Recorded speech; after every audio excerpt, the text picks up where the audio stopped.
अध्याय 4 यमलोक का भयावह मार्ग। मृत्यु के बाद जब आत्मा शरीर छोड़ देती है तब प्रारंभ होती है एक ऐसी यात्रा जिसके बारे में सोचकर भी मनुष्य का हृदय कांप उठे। एक ऐसा मार्ग जहां न जल है न विश्राम, सिर्फ कर्मों का न्याय।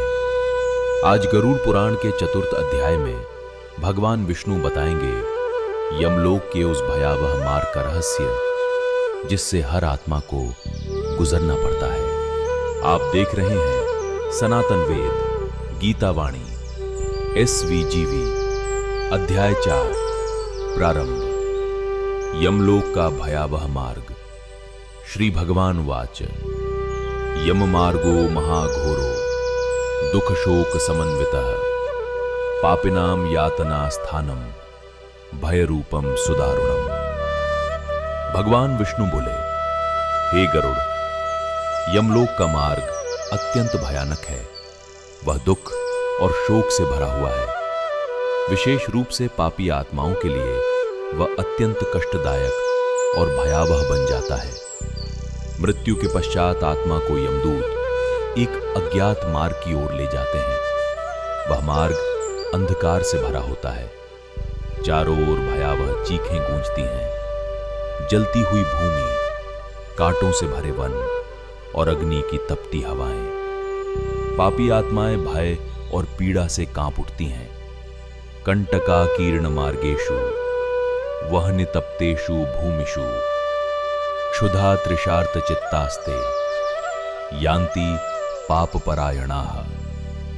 कांटों से भरे मार्गों पर, अग्नि से तपती हुई भूमि पर भूख और प्यास से पीड़ित होकर पापी आत्माएं आगे बढ़ती हैं। गरुड़ जी ने पूछा, हे प्रभु, क्या वहां किसी को सहायता नहीं मिलती?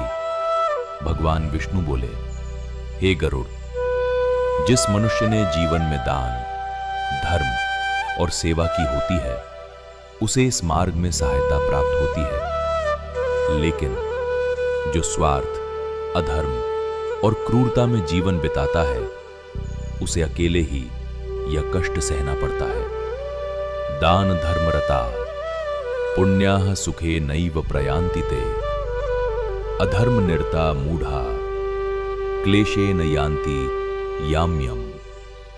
जो मनुष्य दान और धर्म में लगे रहते हैं वे सुखपूर्वक यात्रा करते हैं, लेकिन अधर्म में डूबे लोग कष्ट सहते हुए यमलोक पहुंचते हैं। यमलोक के मार्ग में ऐसी नदियां आती हैं जिनमें अग्नि बहती है। ऐसे वन आते हैं जहां तलवार जैसे पत्ते आत्मा को घायल करते हैं और हर पीड़ा मनुष्य के अपने कर्मों का परिणाम होती है। असिपत्र वनम घोरम रक्त पंक समन्वितम स्वकर्म दोष पीड़ास्ते पतंती नरकालये। भयानक असिपत्र वन में जहां तलवार जैसे पत्ते होते हैं, पापी जीव अपने कर्मों के कारण यातना सहते हैं और नरक की ओर गिरते जाते हैं। भगवान विष्णु ने कहा, मनुष्य सोचता है कि उसके कर्मों को कोई नहीं देख रहा, लेकिन समय सब देखता है, धर्म सब देखता है और मृत्यु के बाद हर कर्म का न्याय होता है। न लुप्यते कर्मफलम कल्पकोटिशतैरपि अवश्यमेव भोक्तव्यम कृतं कर्म शुभाशुभम। करोड़ों कल्प बीत जाने पर भी कर्म का फल नष्ट नहीं होता। मनुष्य को अपने शुभ और अशुभ कर्मों का फल अवश्य भोगना पड़ता है। गरुड़ जी यह सब सुनकर अत्यंत गंभीर हो गए। उन्हें समझ आ चुका था, मृत्यु अंत नहीं बल्कि कर्मों के न्याय की शुरुआत है। अध्याय 4 समापन। इस प्रकार गरुड़ पुराण के 4th अध्याय में भगवान विष्णु ने यमलोक के भयावह मार्ग का वर्णन किया और बताया मनुष्य का हर कर्म उसके भविष्य का निर्माण करता है।